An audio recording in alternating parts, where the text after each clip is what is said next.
Éphésiens 6, 17, la Bible déclare: prenez aussi le casque du salut et l'épée de l'esprit qui est la parole de Dieu. Je répète, Éphésiens 6, 17, prenez aussi le casque du salut et l'épée de l'esprit qui est la parole de Dieu.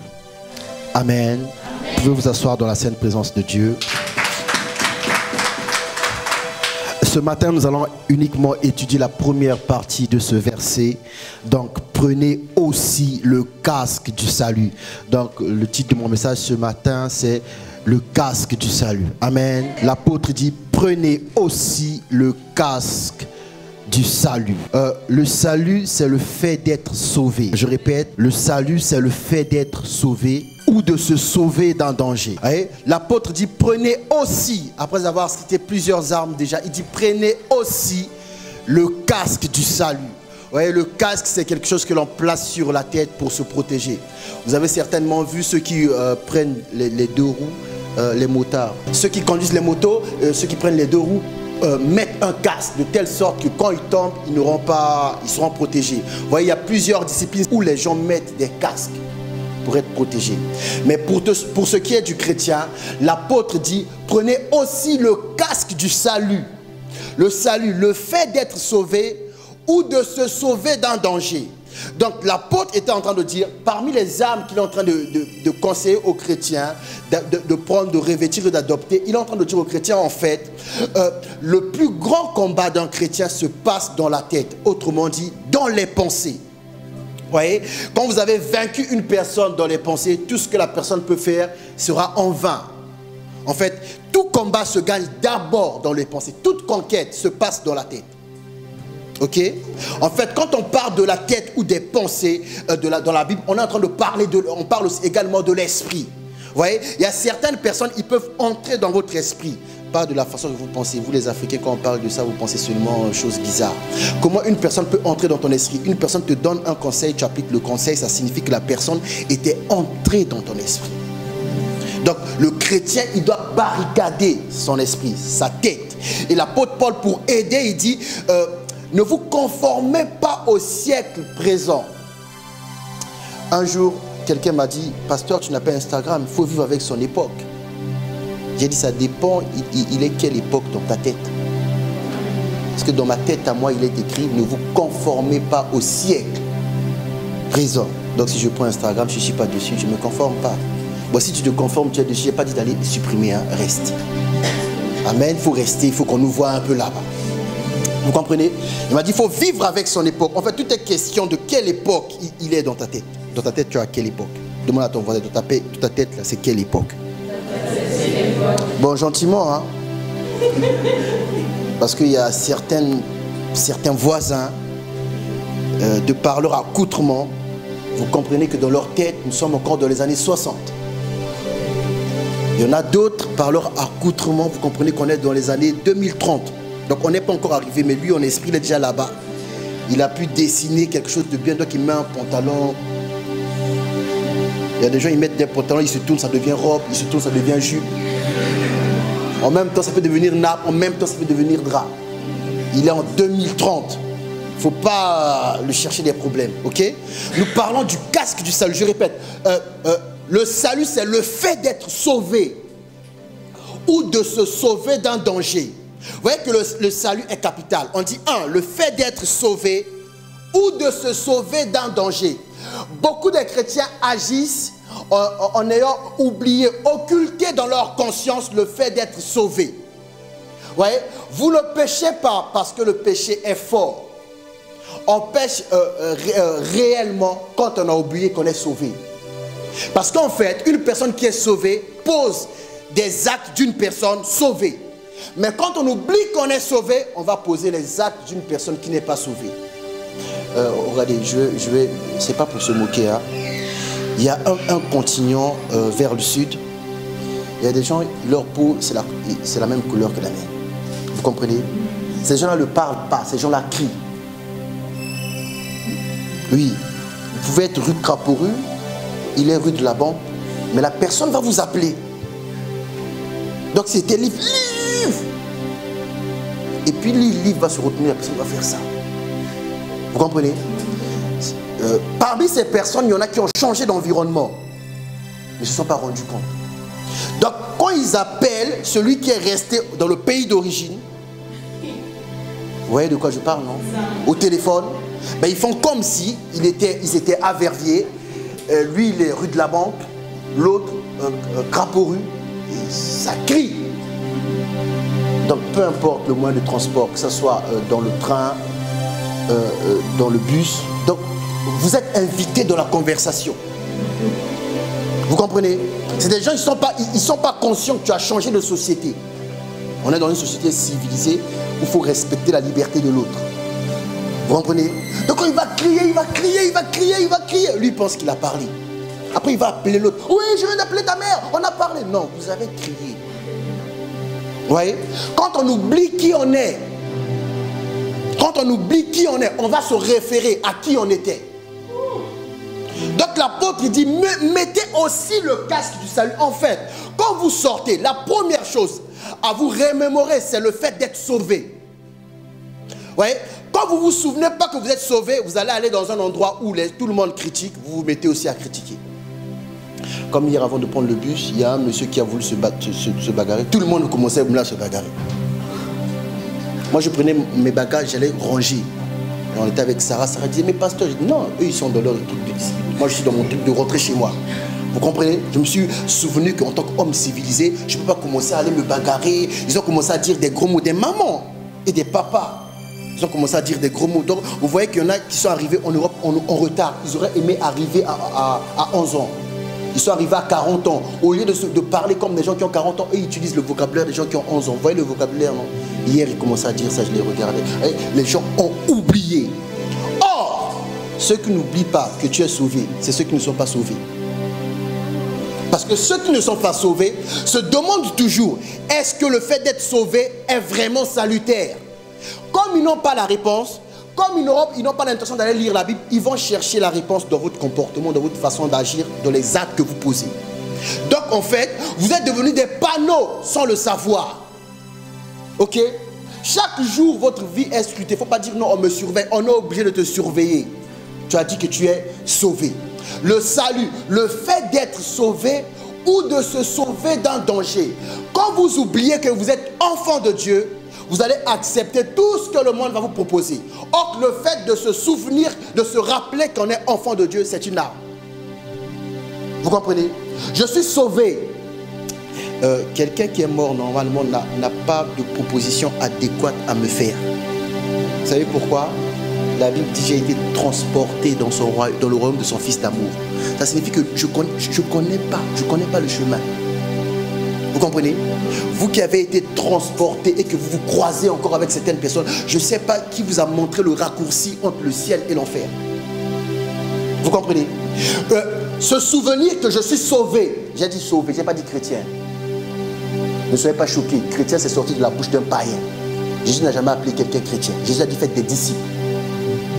Vous comprenez? Les païens, comme ils aiment bien catégoriser les gens, ils vous ont catalogué dans un coin là-bas qu'on vous appelle chrétien. Et désormais, vous, tout ce que vous faites, vous ne faites pas par obéissance à la parole de Dieu. Vous faitt par opposition au monde. Trop souvent, j'entends les chrétiens, je fais ça parce que nous, le monde fait comme ça, donc nous on fait comme ça. Non, non, non, nous on ne fait pas par rapport, on ne fait pas en opposition au monde. Nous, on fait ce qui est dit.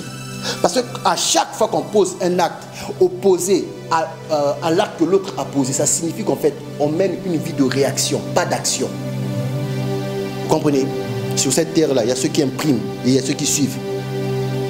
Nous, les chrétiens, nous sommes appelés à imprimer le rythme, pas à suivre.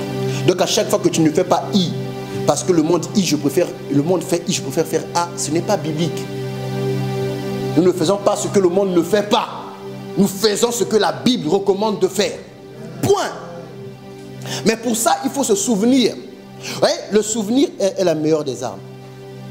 Voilà pourquoi à chaque fois que Dieu a fait un exploit, il a dit à l'homme par qui il a fait l'exploit, il a dit il faut écrire. Comme ça, vous allez enseigner aux enfants de vos enfants, qui enseigneront aux enfants de leurs enfants, qui enseigneront aux enfants de leurs... voyez, il n'y a qu'un seul peuple qui n'oublie pas jusqu'aujourd'hui qu'il a été choisi par Dieu dès le départ. Ce sont les Juifs. Nous autres païens qui sommes venus dans le christianisme, sommes rentrés dedans là-bas, nous nous souvenons souvent trop que vous êtes des Congolais, non? Ah, maman Marie, j'attends pas ta réponse, c'est marqué yes. Vous comprenez? Je répète la définition de salut. Fait d'être sauvé ou de se sauver d'un danger. Maintenant, ceux qui ont déjà lu mon livre, j'avais défini dans le livre, c'est quoi un fait? Vous voyez, il y a beaucoup de problèmes que vous expérimentez à cause de ce mot, fait. Dis après moi, fait. Demande à ton voisin, c'est quoi un fait?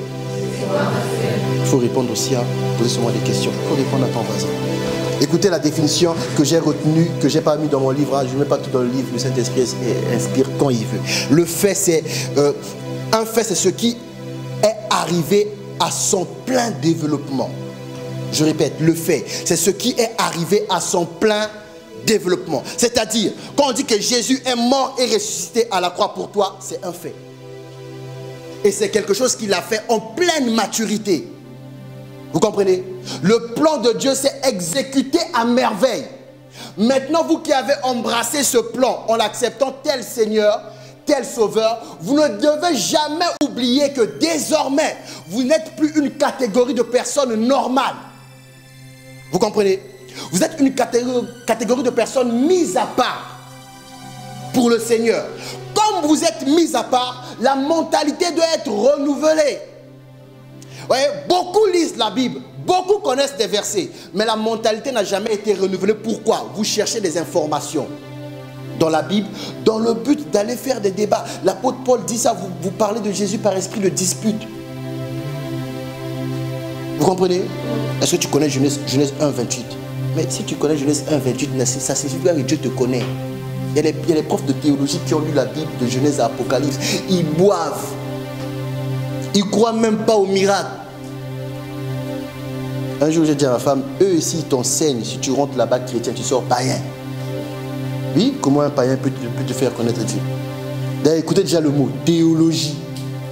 La science qui étudie toute chose, l'étude de toute chose débute par l'origine. Non, non, sérieux.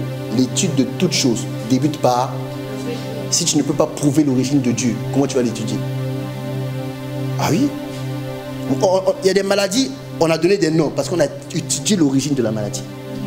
On sait que trop de fois, tu peux attraper une grippe. Ok? On sait aussi qu'à partir de tel comprimé, la grippe peut te quitter. Mais Dieu, tu ne sais pas. Comment tu vas l'étudier? Dieu, on le cherche. Vous comprenez? Fait d'être sauvé ou de se sauver d'un danger. Un fait, c'est ce qui a été accompli. Voyez? Ou vous avez accepté Jésus, ou vous avez fait semblant. Vous savez qu'il y a des gens qui font semblant d'accepter Jésus. Oui, il y en a beaucoup. Le souvenir est une arme. Voilà pourquoi, quand je pose la question à une personne, tu es chrétien? Oui. Depuis quand? Je ne sais pas. Bon, raconte-moi seulement comment c'était le jour où tu as accepté Jésus. Si tu n'as pas le souvenir de ce jour-là, je t'informe, tu n'es pas chrétien. Oui, tu n'es pas chrétien. Ce n'est pas pour te faire du mal. Hein? Parce que ça, on ne peut pas oublier ça. Dieu est le Dieu des souvenirs. Tu dois savoir, ah, ce jour-là, il avait prêché, il a lancé un appel. Mais j'ai eu honte. Mais quand je suis allé chez moi, dans ma chambre, j'ai accepté le Seigneur. Vous, quand on commence à vous dire, mais tu as accepté le Seigneur. Ah, mais depuis que je suis enfant, je pars à l'église avec ma mère. Tu la connais, non? Maman Marie, je m'en fous. Elle, c'est pas la porte des cieux. Elle t'a amené juste à la porte de l'église. Et puis tu peux être dans l'église, mais tu es dehors. Tu es dans l'église, hein? Tu es en train de chanter Alléluia. Tu es désiré en ce lieu. En fait, ce lieu en question, ce ne sont pas ces 4 murs. Ce lieu en question, le lieu en question il s'agit dans la chanson, c'est ton cœur. Vous comprenez? Si vous ne vous souvenez pas, si vous avez oublié que vous êtes sauvé, vous allez comment on dit ça? Dévaloriser, c'est ça? Voilà. C'est ce que vous faites souvent. Donc comme Michel, non pas toi, hein, je parle de Michel homme. En tout cas, si tu sors avec Michel, c'est un site qu'il faut laisser. Ou si tu te dragues, il faut dire c'est pas la peine. Quand tu sors avec Michel et que Michel veut, vous voyez ce que je veux dire, non? Vous voyez, quand il veut t'amener, il y a quoi ici? De toute façon, vos rendez-vous sont même pauvres. Ne faites plus des rendez-vous. Oui, c'est nul, franchement. Soit on t'amène au Burger King, soit c'est McDo. Si c'est pas McDo, c'est Durum. Si c'est pas Durum, c'est Otako. Si c'est pas Otako, c'est Chamas Tacos. C'est même pas romantique. C'est gras. Voilà. Donc c'est des choses à arrêter. Vous savez que je sais faire au tacos moi-même. Oui, je suis allé acheter le pain. Tu prends ta main, tu enlèves ce qui est dedans là. On appelle ça quoi? Mie. Ce qui est blanc là. Tu mets ta viande, tu mets ta frite. Tu prends une machine à gaufre, je replie. Tacos. Excusez-moi. Tacos. Mais nous parlons du salut. Amen. Un jour, écoutez bien, un jour Jésus faisait des miracles. Il faisait beaucoup de miracles. Il se raconte dans la Bible qu'il y a une femme, Sunamite, qui est venue à Jésus parce que sa fille était malade. Ok? Jésus a sorti un discours. Depuis que j'ai lu ce discours-là, je n'ai plus peur de parler franchement aux gens. Jésus a dit, il est venu pour les enfants d'Israël. Et puis il précise, on ne peut pas donner la nourriture des enfants aux chiens. C'est qui le chien? C'est la fille de la dame. On ne peut pas donner la nourriture des enfants aux chiens. Est-ce que vous m'entendez? On ne peut pas donner la nourriture des enfants aux chiens. Mais si un enfant oublie qu'il est enfant, il va se comporter comme qui? Et la femme va dire, même quand les enfants mangent à table, les miettes tombent et les chiens mangent. Vous comprenez? Donc ça signifie que et vous les enfants de Dieu et les chiens, ils aiment manger le pain. Vous comprenez? Mais eux, ils sont destinés, leur part c'est seulement les miettes que tu vas faire tomber. Si tu es né dans un pays où la conjoncture économique était difficile comme moi, quand nous on mangeait le pain en Afrique là-bas, on mettait aussi du papier là. On appelle ça pose plat. Tu manges ton pain, c'est fini, les miettes là, tu ramasses. Puis... Non, je vous dis la vérité. Vous n'avez pas fait ça. Vous êtes né dans la grâce. Nous, on a fait ça. Si tu ne fais pas ça, on va te dire tu n'as pas fini ton pain. Est-ce que c'est faux? Vous voyez? Si c'est un enfant comme moi, le chien ne mangera pas. Ce qui signifie quoi? Partout. Non, c'est vrai, pourquoi vous rigolez? C'est vrai. Si c'est moi l'enfant de Dieu, le chien ne mangera pas. Je vais manger mon pain, je vais prendre les miettes. Ok? Ça signifie quoi? Partout où il y a des enfants de Dieu, les chiens se ramènent aussi. Partout, les chiens viennent aussi. Parce qu'eux aussi, ils ont faim. Et s'ils réussissent à te faire oublier que tu es enfant, tu vas descendre de la table. Tu vas penser que vous allez partager le pain. Vous comprenez? Or, si vous vous rappelez que vous êtes enfant de Dieu, vous êtes enfant de Dieu, vous êtes enfant de Dieu. À chaque fois que vous vous rappelez cette parole, vous fermez les portes au diable. Il m'arrive que j'ai envie de m'énerver. Je dis, ah, cette personne-là, aujourd'hui, Dieu, je te prie, accorde-moi la grâce pendant 30 secondes de ne pas être pasteur. Seulement 30 secondes. Elle va me sentir. Ok? Et quand la personne arrive, alors que moi-même je veux que la personne me sente, je me souviens, tu es enfant de Dieu. Vous voyez, lâcher le péché, ce n'est pas difficile. C'est est-ce que tu crois que tu es enfant de Dieu? Vous comprenez? Donc à chaque fois, qu'est-ce que je suis en train de dire? À chaque fois qu'on te propose quelque chose qui n'est pas biblique et que tu as mangé, en fait tu as quitté ta table, tu as allé te mettre avec des chiens, tu as mangé les miettes. Tu es comme l'enfant prodigue. Il a commencé à bouffer la nourriture des cochons. Même lui, il s'est arrêté. Il a dit non, je repartirai vers mon père. Je vais même lui proposer d'être serviteur. Il a dit chez mon père, même les serviteurs ne mangent pas ça. Et il est reparti vers son père. Es-tu sauvé? Première question. Deuxièmement, sais-tu c'est quoi être sauvé? Le salut, c'est le fait d'être sauvé ou de se sauver d'un danger. Ok? Je vais encore définir fait. Le fait, c'est ce qui arrive à maturité. Le fait, c'est ce qui a eu lieu. En fait, on ne peut pas changer un fait. Vous comprenez? Ce jeune garçon est né jeune garçon. Appelez ce que vous voulez, faites ce que vous voulez. C'est un jeune C'est un fait. Vous voyez, le fait, c'est quelque chose qui est évident. Donc, quand tu refuses ce qui est évident, tu as un sérieux problème avec Dieu. Parce que certains enseignements de Dieu ne passent pas par lire la Bible. Tu regardes seulement la réalité. C'est un fait. Vous comprenez? Tu es malade. C'est un. Jésus est mort et resté pour que tu sois guéri. C'est un. Bon, pourquoi tu caches ta maladie si c'est un fait? Pourquoi tu caches ta maladie? Vous voyez, quand vous cachez votre maladie, vous êtes un enfant qui a quitté la table, qui est allé avec les chiens. Et ils attendaient les miettes. Là, tu viens, tu coupes la baguette au milieu. Tiens. Le chien se dit, ah, mais aujourd'hui, vraiment, on mange bien. Oui, festoyer, voilà. C'est ça le terme. Vous comprenez? Un chrétien n'oublie pas qu'il a été sauvé. Et puis sauvé par la grâce. Vous comprenez? Sauvé par la... Toi, tu pourras dire, mais moi, on ne va jamais m'accepter. Non, regarde-toi. Tu es une femme. C'est un fait. Chaque femme est destinée à porter une grossesse. C'est un fait. Si en ce moment, on dit que tu as une stérilité quelconque, sache que quelqu'un d'autre a été à la croix pour que cette stérilité te soit ôtée. Ça aussi, c'est un fait. Si tu te souviens qu'il a fait ça, ok, et que tu mets ta foi en ce qu'il a fait, tout ce que les hommes ont dit disparaissent. Pourquoi? Parce que le salut, c'est le fait d'être sauvé ou de se sauver d'un danger. Donc, le salut, c'est quelque chose qui marche, qui vit, qui grandit avec toi. Tu as accepté Jésus, tu as eu accès au salut. Mais le salut aussi vient pour te sortir de chaque danger. C'est-à-dire, dans chaque situation où tu vas te retrouver, le ciel va témoigner que Jésus est mort et ressuscité. D'ailleurs, il est assis à ma droite. Celui-ci est sauvé, c'est un fait. Vous voyez, on peut te mettre des menottes par hasard. Mais par erreur, quand on va rappeler aux gens qui t'ont menotté que celui-ci est de la race royale, on va enlever les menottes. Que faites-vous? On m'a attaché. Pauvre de moi.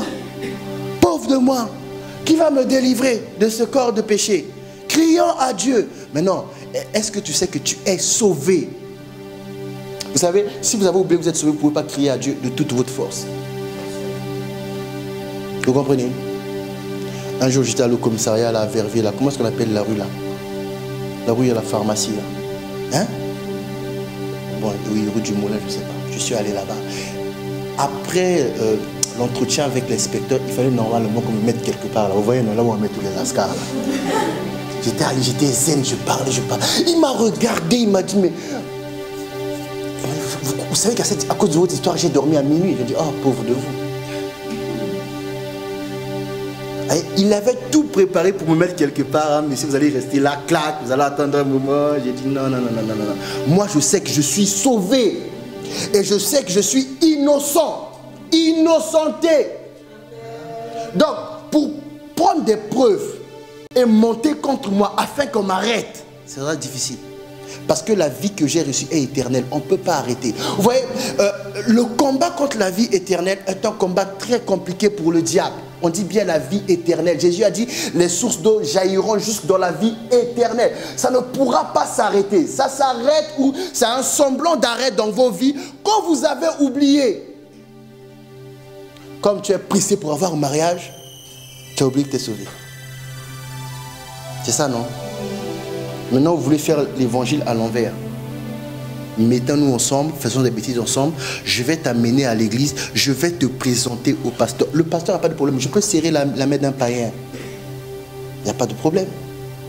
Jésus lui-même a dit, on ne donne pas la nourriture des enfants aux chiens. Vous voyez, quand tu es encore païen, hein, d'être entre vous des chiots, c'est pas un problème. Ben oui, c'est pas un problème. C'est pas un problème. Mais quand tu es devenu chrétien, il faut quand même comprendre comment la Bible appelle celui qui n'est pas en Christ. On l'appelle l'homme animal. Donc parfois, celui qui t'a dragué dehors, c'est un ours. Voilà pourquoi il exprime son amour en te tapant. Parce que les ours, ils aiment bien griffer les arbres. Oui. Quand vous reconnaîtrez que c'est le territoire de l'ours, vous allez voir, ça commence à partir d'un arbre qui est bien griffé. Donc si tu es sa femme, tu es son territoire, non? On va savoir comment. Toi, tout ce qui t'arrive, tu t'es connu à une époque. C'est quoi cette cicatrice? Je me suis connu à une porte. C'est quoi? Je me suis connu à une porte. C'est quoi? Je me suis connu à une porte. Je suis tombé à l'escalier. Toi, tu tombes, tu fais que tomber. Tu as oublié que tu es quelqu'un qui a le salut. Savoir que le salut existe, que j'ai le salut, c'est une arme. Tu comprends, Aristote? C'est un fait. C'est une maman. C'est un. Elle finira grand-mère. C'est un. Tu es un jeune homme. C'est un.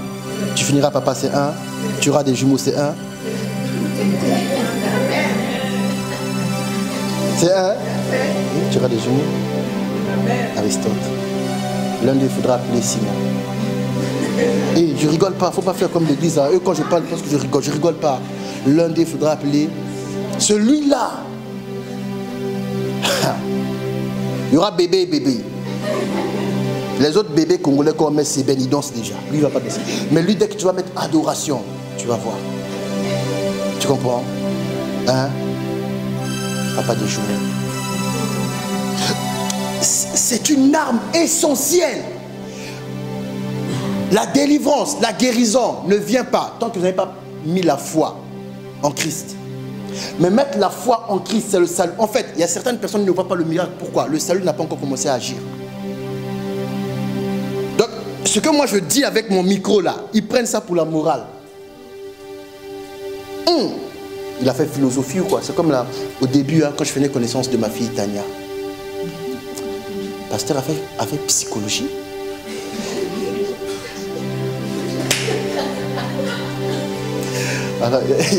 J'en ai entendu, mais ça c'était une question, c'est une bonne question. Quand elle est rentrée, j'ai rigolé, j'ai dit, c'est quoi ça? Donc je parle comme un psy ou quoi? Je dis, pasteur, il a fait psychologie. Ouais, à ce moment-là, elle prend ça pour un bon discours. Mais quand tu réalises, c'est le salut. On ne peut pas te l'arracher. Écoutez, on vous a longtemps menti. Vous êtes là, j'ai perdu le salut. Non, le salut, ça ne peut pas se perdre. Comment tu vas perdre quelque chose que tu as eu parce que le Christ est mort et ressuscité? Et puis on a dit, il s'est montré à tout le monde pendant 40 jours.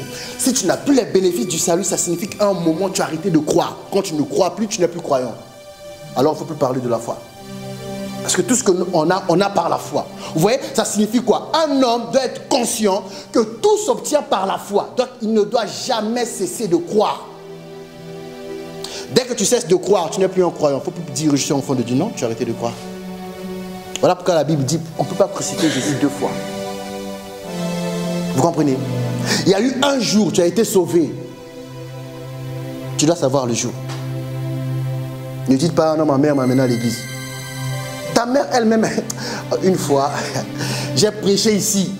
Les mamans, oh non, c'était pas moi, je crois que c'était le prophète. Il a prêché, les mamans se sont levées, sont passées devant, elles ont accepté Jésus. J'ai regardé tous les chrétiens qui sont devenus chrétiens parce que les mamans les amenaient à l'église. Je me suis relevé comme ça.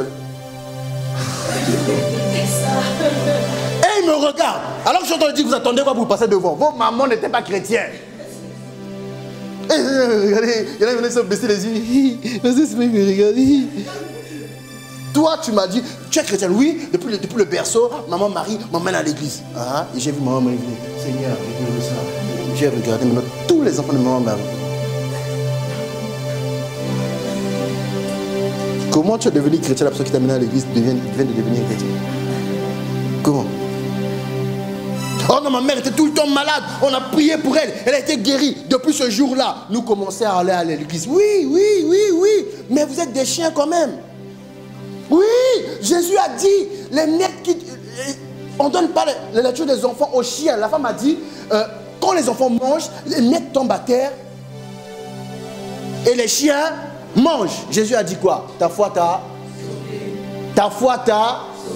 C'est-à-dire, ta fille vient d'être guérie. On n'a pas dit ta foi t'a amené au ciel. Vous comprenez? Donc, arrêtez de faire... On dirait le verset chien là, vous voulez qu'on dise, vous croyez que je mens quoi? Les gens sont restés à ça seulement. Ah, il a dit chien. Il a dit chien.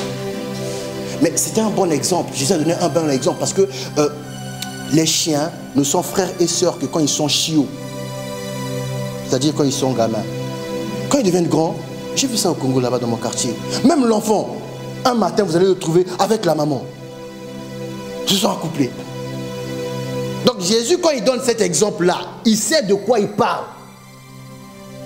Un chien est un rétrograde. C'est-à-dire, il peut vomir, faire un tour et repasser à table. Donc, il pense qu'il y a des démons qui sont venus faire de ça un steak. Un chien, il vomit, il fait un tour, il revient, il bouffe. Bon, tu es allé à l'église, tu as reçu Jésus, tu as fait un tour là encore, oh, tu es reparti là-bas. Tu veux qu'on t'appelle comment? Non, parce que quand on parle comme ça, maintenant vous croyez qu'on vous accuse. Maintenant, on va parler, on va être dans la révélation biblique. Amen. Ok, tu étais en boîte, oui, gratte bien ta tête, c'est bien, continue mon fils. Tu étais en boîte, tu as serré Georgette, tu as bien serré Georgette, elle a transpiré contre toi, tu as serré la chair. Tu es allé à l'église, tu as reçu Jésus. Et le vendredi prochain, tu es encore allé serrer Aminata. Tu as serré Aminata, tu as serré Aminata. Tu as qui?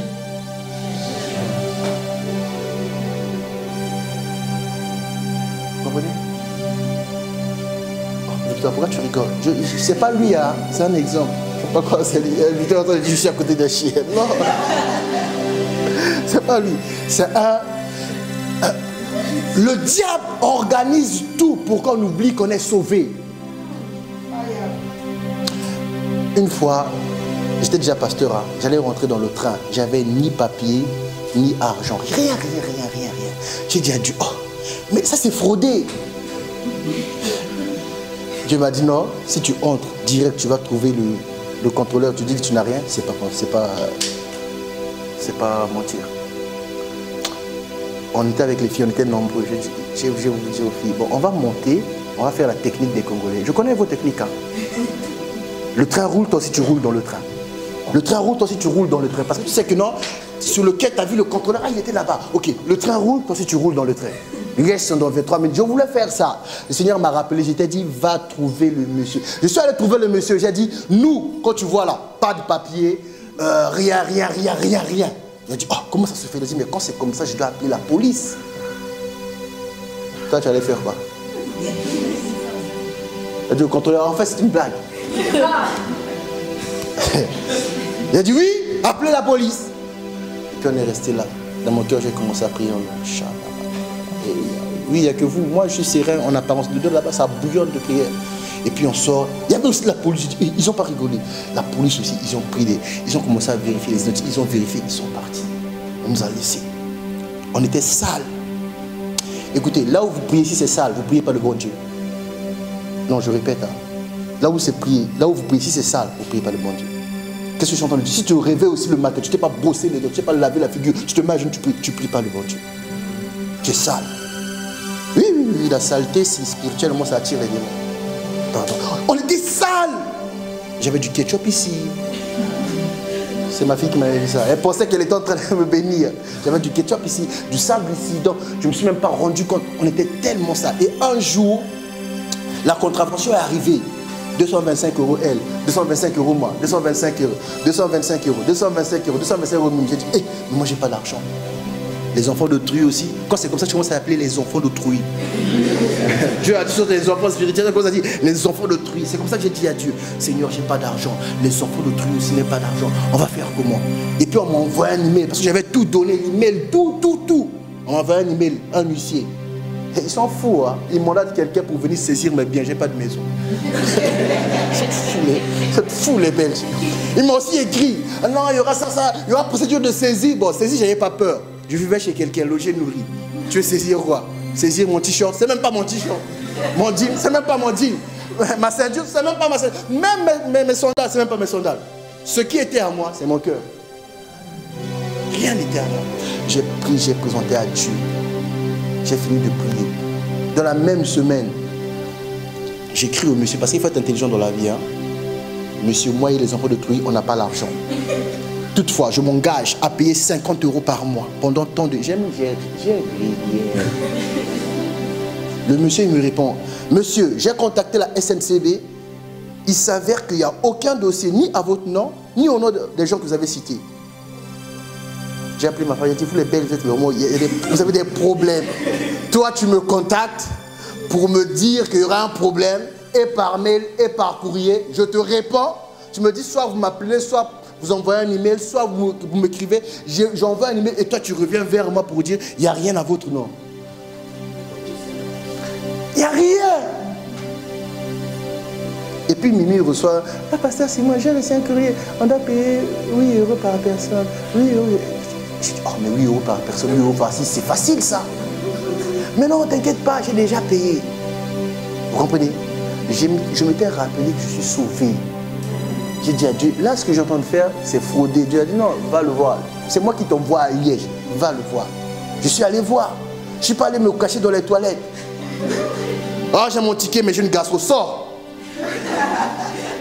Bande d'escrocs. Vous voyez, si vous ne vous rappelez pas ça, le diable aime les gens qui font, comment est-ce qu'on appelle ça? Des concessions. Voilà pourquoi l'expression mettre de l'eau dans le vin, il ne faut pas me dire ça. Je ne bois pas du vin déjà. Je vais mettre quelle eau dans mon vin? Je ne bois que de l'eau. Je ne vais pas mettre de l'eau dans l'eau. Vous comprenez? Le diable aime des gens comme ça. Un peu d'eau dans ton vin. Un peu d'eau seulement. Surtout quand les gens sont fâchés. Calmez-vous. Un peu de l'eau. Non, non, non, non. Souviens-toi, est-ce que tu es sauvé? Je vais vous dire un secret. Tant que vous ne mettez pas votre salut là à l'épreuve, vous ne verrez jamais Dieu. J'ai dit, vous ne verrez jamais. J'ai commencé l'événement qu'on va faire en août là. J'ai fait ça, j'ai fait une conférence qu'on a fait avec le coach ici. La 3e édition, je crois, c'est ça. Hein?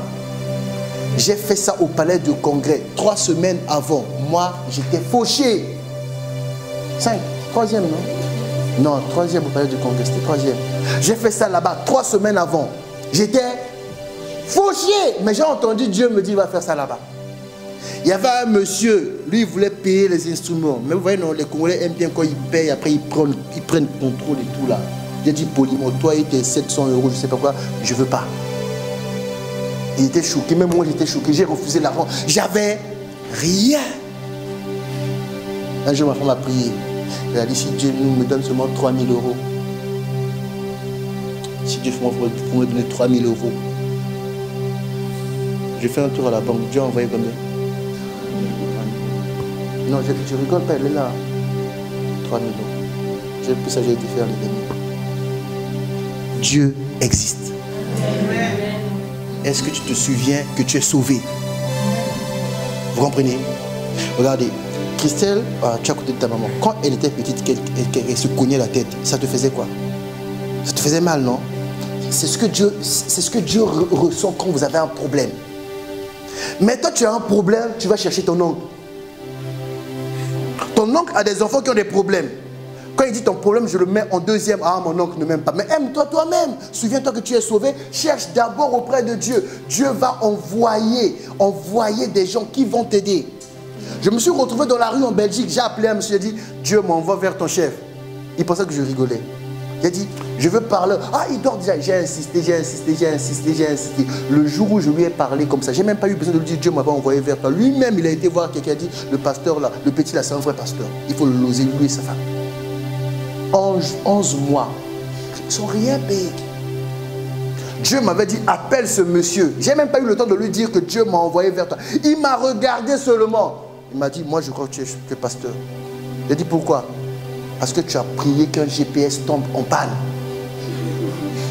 Il a dit en 2016, toi, tu pries qu'un GPS tombe en panne avec tous les satellites qu'il y a dans le ciel là-bas. Non. Ça, c'est la foi d'un pasteur. Il a dit à sa femme, il faut l'accueillir. Je vais chez la femme, regardez le plat qu'on m'a donné. C'est là qu'il a cru que j'ai cité mon plat préféré. Une montagne de riz. Une montagne d'haricots. Des rochers de poulet. Ça faisait 3 semaines que je n'avais pas mangé. J'ai tapé ça. Jusqu'à la fin. L'assiette était propre. 3 semaines que je n'avais pas mangé. Quand vous ne mangez pas, vous voyez des choses. Voilà pourquoi le jeûne, il faut le faire parce que tu aimes Dieu. 3 semaines, je n'avais pas mangé, mais tout ce que j'ai vu, tout ce que je faisais. Regardez, aujourd'hui, là, elle ne peut pas le dire sur ses lunettes. Pendant cette époque-là, elle aussi, elle était 3 semaines sans manger. Elle lisait sans lunettes. Ça signifie que sa foi a un peu baissé. Bon, à l'époque, on ne savait pas comment garder cette foi. Donc, elle pouvait prendre la Bible comme ça, elle ouvre la Bible, elle lit, je regarde. Mais tu lis sans lunettes, oui. Vous comprenez? Si vous vous souvenez qu'il y a un Dieu, Dieu va rappeler au ciel que vous êtes son enfant. Ok? Tout commence par le salut. Le casque du salut.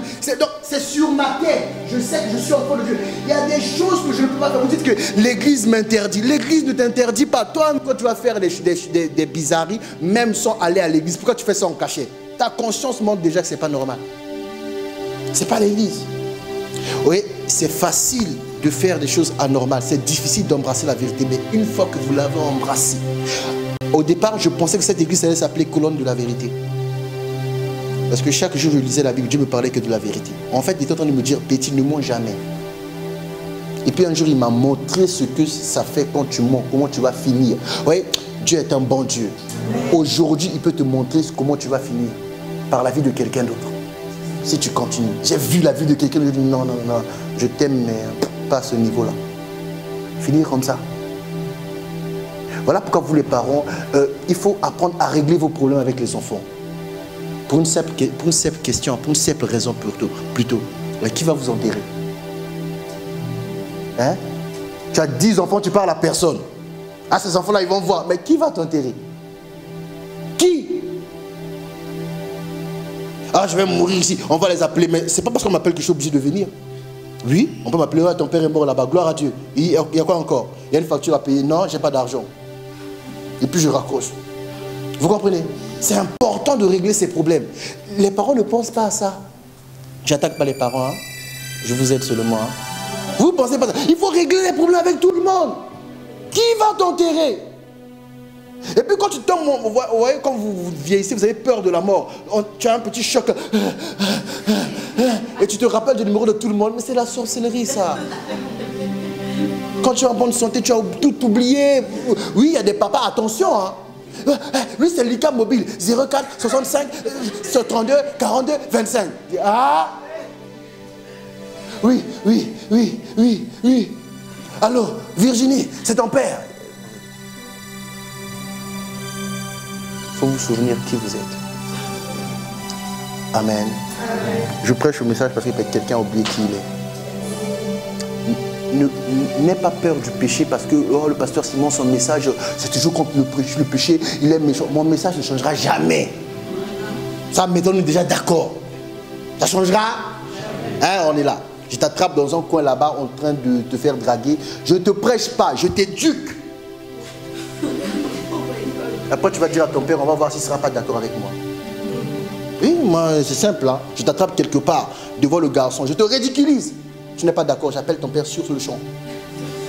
Papa d'accord, oui, il y a Christelle ici, avec un jeune homme qui est en train de mesurer sa taille avec sa main. Mais bizarrement, il met la main aussi sous la jupe. Tu es d'accord? Encore lui avec son fond, c'est la même. J'arrive, c'est tout. Ça ne changera pas. Vous savez pourquoi? Quand j'ai commencé à prêcher, un jour Dieu m'a dit, n'aie pas peur d'eux. Par la bouche de ma femme. Elle prêchait un message pour moi, je regarde, je dis, ah, il ne faut pas avoir peur d'eux. Voilà pourquoi je n'ai pas peur de vous, je vous aime. Je vais tous vous délivrer. Tu n'as pas dit amen, Pierre.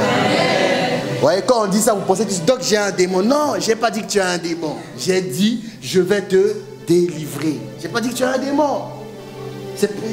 On n'a pas besoin d'avoir un démon. Moi, je n'ai jamais rompu comme ça, j'ai jamais fait ça. Mais Dieu m'a quand même délivré. Vous voyez? On peut te délivrer de la pauvreté. On peut te délivrer de ta façon de penser. On peut te délivrer de l'esprit de critique que tu as. Quand tu arrives chez les gens, tu remarques que c'est quoi, c'est moisi. Comment vous appelez ça? Il y a des moisissures. Bientôt, on va déclarer maison insalubre. Mais toi, tu dors dans la rue. Il y a un problème. Alors, cette maison elle est petite. Il n'y a pas de cours. Mais toi, tu es locataire. Vous comprenez? Tu as besoin de délivrance. De sacrée délivrance.